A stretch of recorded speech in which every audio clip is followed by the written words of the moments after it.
And what happened is that we discovered this radical change that is happening, that is, that we're kind of in the middle of.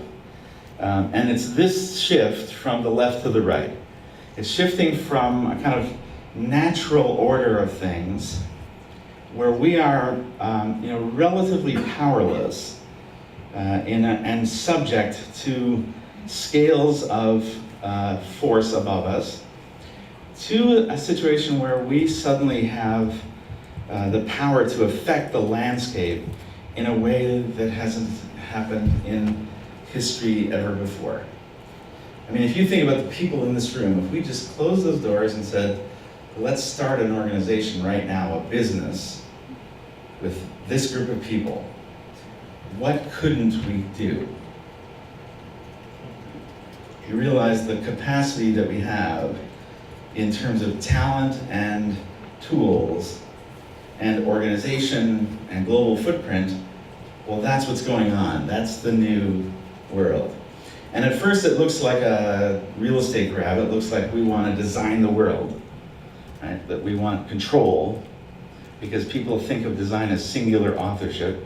But it's actually a new kind of collective responsibility to design. If we're going to change the rate at which we're destroying the environment, we're only going to do it by design. The reason we are 6-7 billion people now is that we design solutions. We have the problems of success, not failure. We have the problems of this, that we actually were so successful in conquering disease, hunger, poverty, even though there are still terrible conditions in the world. We were so successful in conquering those problems, in designing solutions, that we are now verging on 7 billion people, and we will go to 9 or 10 by mid-century. And so at first, it seems megalomaniacal, but in fact it's an articulation of our responsibility. And where we don't do it, where we fail to design the ecology, we destroy it. I mean, if you look at what's happening in the Gulf today, that's a failure to design the ecology of extracting oil.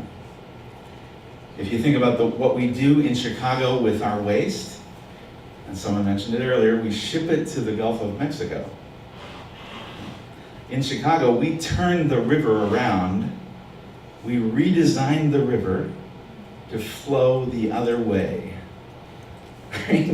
So if there's any doubt that we are doing this, it's flowing the other way into the Gulf. So all the waste of Chicago goes south, not into Lake Michigan. As a consequence, I love to swim in Lake Michigan. Do you have a question? Okay. So that's, and this is a super radical diagram, and it takes a lot to get your head around what that means. And it will take us decades to really understand the implications of the diagram, because we don't have equipment to design nature. We have equipment to design pieces of it, but we still don't have equipment, for instance, to model it as a system.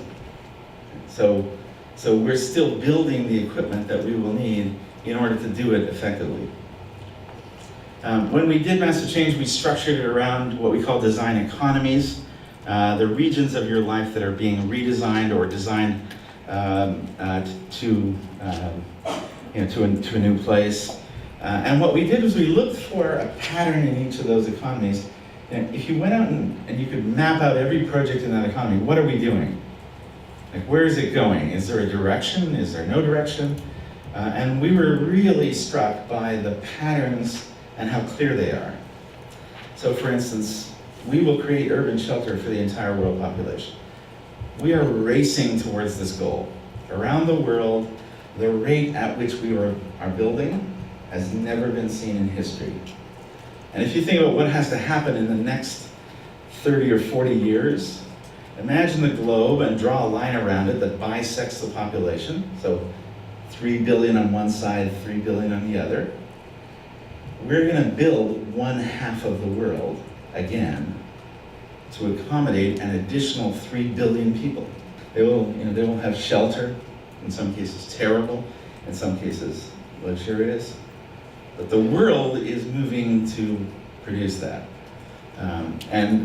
And we need innovation, and we need ideas, and we need design solutions to do that in a new way. Because if we do it as we did in the past, we'll destroy the environment. So this is the installation that we did here in Chicago. This is the image economy, looking at how many images we produce each year. This is the market economy. The market itself is actually a design. It's not a natural space, it's a produced and designed space.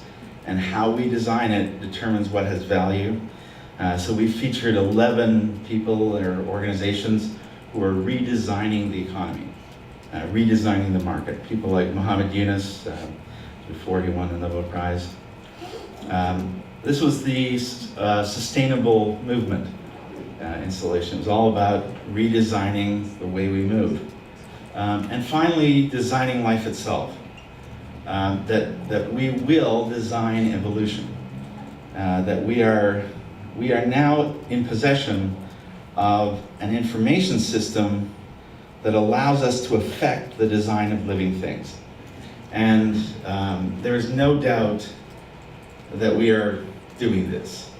And if you think that a Labradoodle is a natural being, it's actually this, that we're designing these things. And it ended with this, this installation on the design of wealth. So it ended with a gallery on the design of wealth itself, that in fact we are redesigning wealth. And you see all over the world people redesigning currency, new currencies, new barter systems, new ways of exchanging things, new ways of understanding the value of things, looking at the natural economy, the real wealth of the world, and how that intersects with the wealth that we think of as GDP. One of the people that we featured in the show was an extraordinary woman named Hazel Henderson, and she works on what she calls the caring economy. That is all of the work that happens, done mostly by women, caring for people, that is outside of any economic capturing. So, if every woman just went to the house next door, you would double the GDP. But we're using half the information because we don't count it.